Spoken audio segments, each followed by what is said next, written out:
my heart and tell people my heart.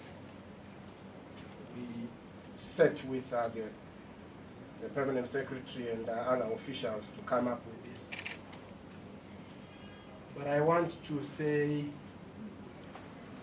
this is, in one way, a sad day, in another way, a good day.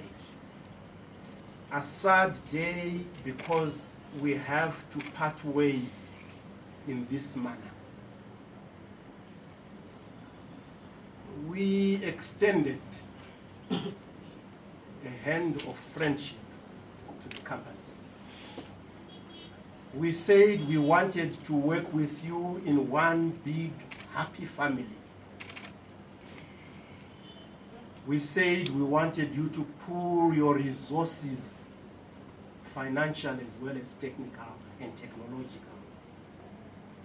And we said we would make available to all of you as one big family, as one big company.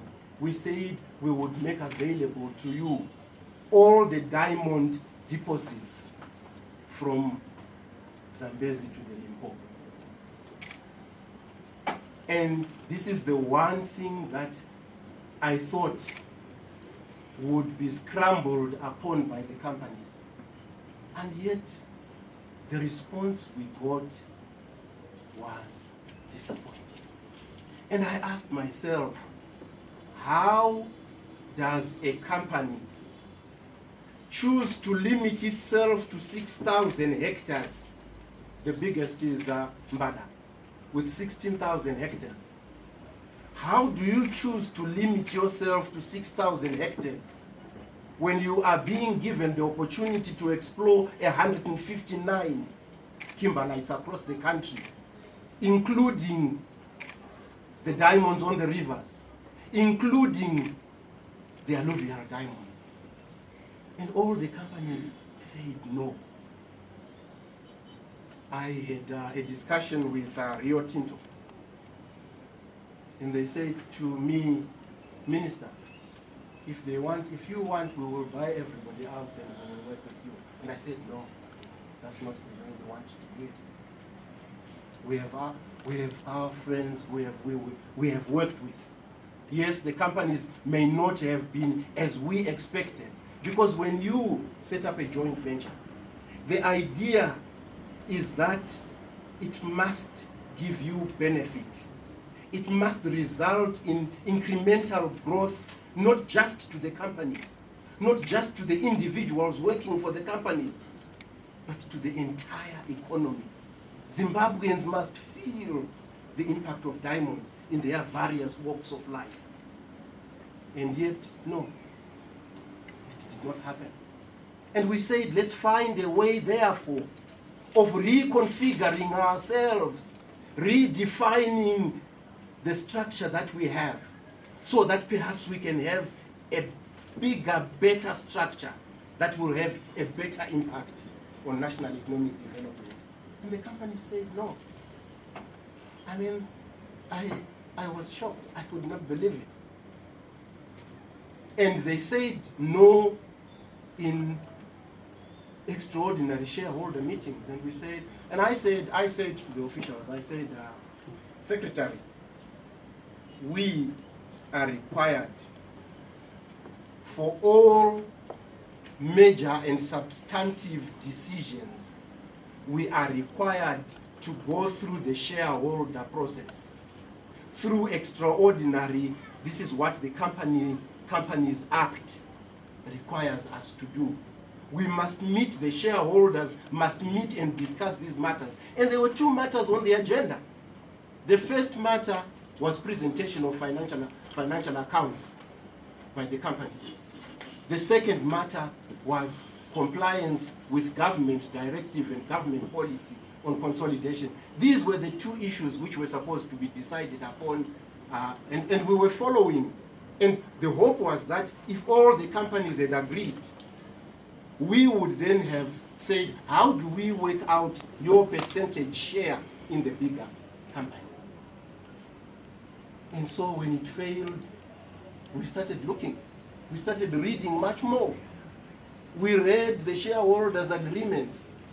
We looked at the title issued to all the companies.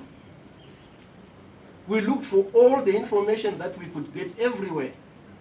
And we discovered that in fact, the licenses that enabled the companies in the first place to go into Chidhakwa, the licenses had in fact expired.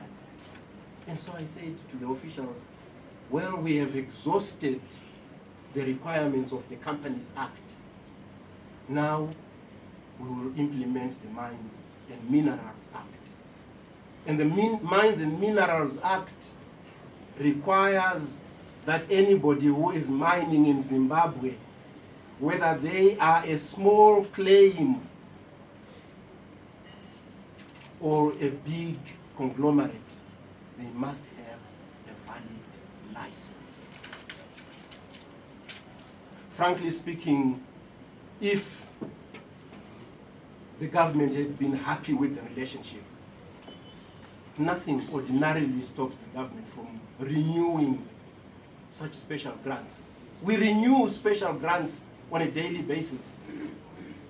Special grants in gold, special grants in coal, special grants in diamonds. We renew them all the time. But we evaluate the work that's going on the ground.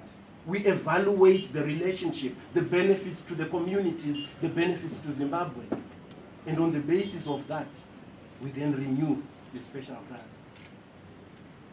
But these ones, no, we will not be renewing. Therefore, what it means is that the processes must now roll out. For me now, the real challenge is not the process of dissolving or terminating our relationships with the companies. The real process is, are we ready?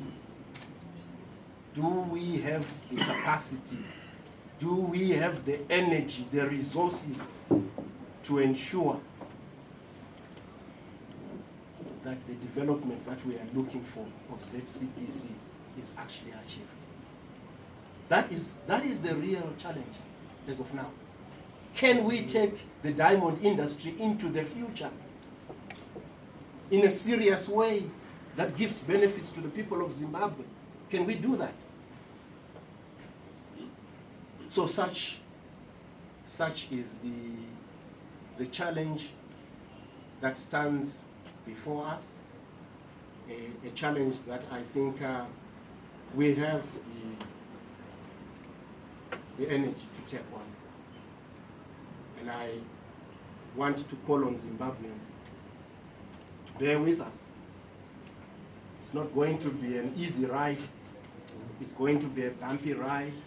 It's going to be a ride that will require resources, both human and financial resources. And we must ride that work to be successful. And for our colleagues who we have worked with, who I would have wanted to continue to work with, as one big happy family, I say we must part ways. It happens in the lives of people, it happens.